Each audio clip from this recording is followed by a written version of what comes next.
Maybe. Maybe.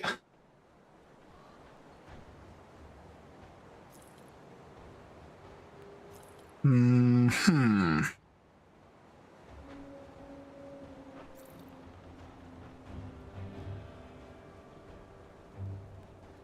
Spectral binding.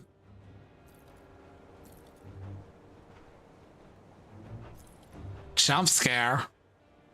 I don't see my dude's face often.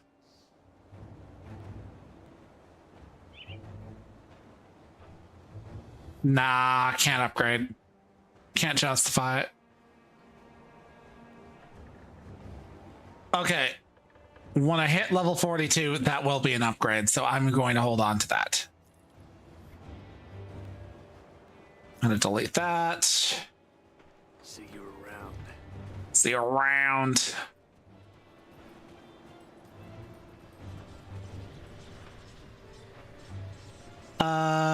Hmm.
I can probably just get out with the portal because this is fully explored.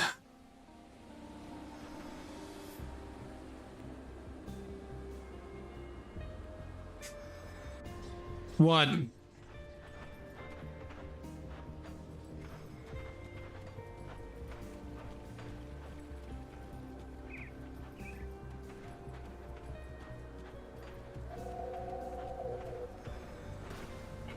Actually, let's just go to Sorrow's Bastion.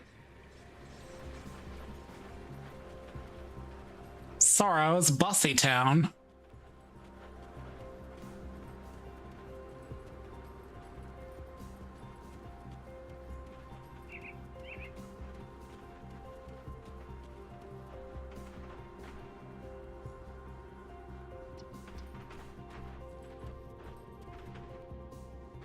Yes, I have the remains.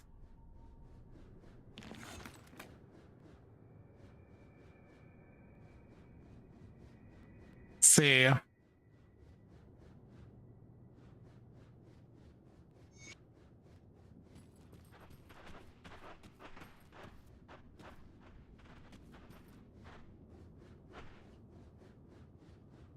Hunt down the cultists around Bloodgrove beyond.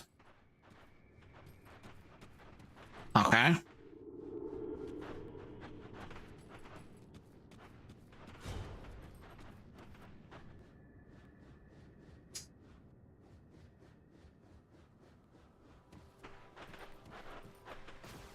I mean, I'd love to do that, but it seems like we're at time. So let me see about setting up Le Raid to somebody.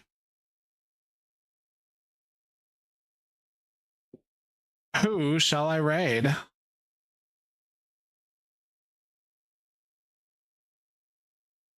Let's go with Gray Vertigo.